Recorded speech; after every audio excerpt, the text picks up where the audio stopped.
ডুবিয়াৰ মাজেৰে বৈ যোৱা পাহাৰীয়া খৰস্ৰোতা ডুবিয়া নৈৰ তীব্ৰ খহনীয়া অৰুণাচল সীমান্তৰ চিমলাইগুৰিত নৈখনে সৃষ্টি কৰা গৰাখহনীয়াৰ বাবে চিন্তিত হৈ পৰিছে গাঁৱৰ কৃষক ৰাইজ প্ৰতিদিনে কম বেছি পৰিমাণে খহিয়ে আছে সংকুচিত হৈ আহিছে কৃষিভূমি জলসম্পদ বিভাগক ব্যৱস্থা গ্ৰহণ কৰিবলৈ দাবী জনাইছে গাঁওবাসীয়ে অন্যথা নৈৰ পাৰত থকা বহু খেতি বাতি নৈ জাহ যোৱাৰ শংকাত ভুগিছে নৈপৰীয়া ৰাইজ বুলি ক'লে বিভিন্ন সমস্যাৰে তেওঁলোক জৰ্জৰিত গৰাখহনীয়া সমস্যা বানপানীৰ সমস্যা তেওঁলোকে বছৰ বছৰ ধৰি সেই সমস্যাবিলাকত তেওঁলোকে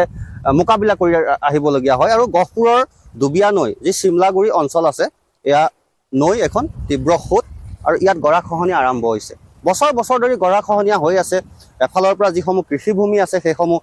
সংকুচিত হৈ আহিছে তাৰ পাছতো এনেদৰে কিন্তু আজিৰ দিনতো গৰা খহি আছে এই চিমলাগুৰি অঞ্চলৰ এই কাষতে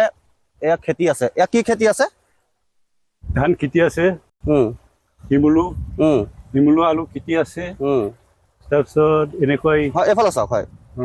শাক পাচলি নদী আৰু খেতিৰ লগতে লাগি আছে মানে কিমান সমস্যা হৈছে আপোনালোকৰ এতিয়া সমস্যা বা ভয় কেনেকুৱা হয় এতিয়া সেইবিলাক মানে চিন্তা কৰিবলৈ গ'লে আমি বহুত দুখত থাকিবলগীয়া হয় আৰু গৰাটো খহি আছে গৰা খহি আছে খেতিটো কৰি আছো কষ্ট কৰি খেতি কৰি আছো যদি সেইটো নদীটো যদি গৰা খোৱাই সেই খেতিটো লৈ গ'লে মানে নাই আৰু এতিয়া গৰাখহনীয়া যে গৰা যে খহাই আছে প্ৰটেকশ্যনৰ কিবা ব্যৱস্থা কৰিছে নাই চৰকাৰে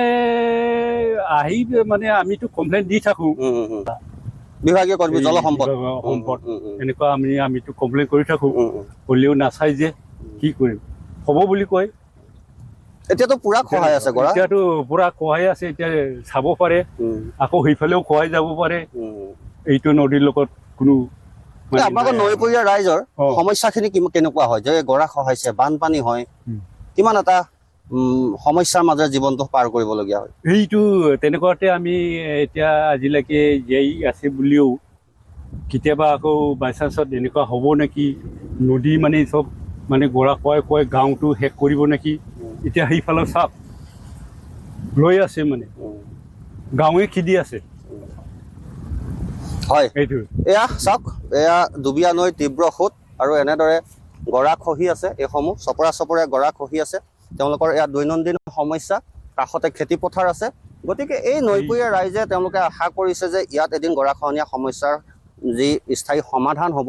গতিকে সেয়াই তেওঁলোকে কামনা কৰিছে আৰু আমি তেওঁলোকৰ লগত কিছু কথা পাতিলোঁ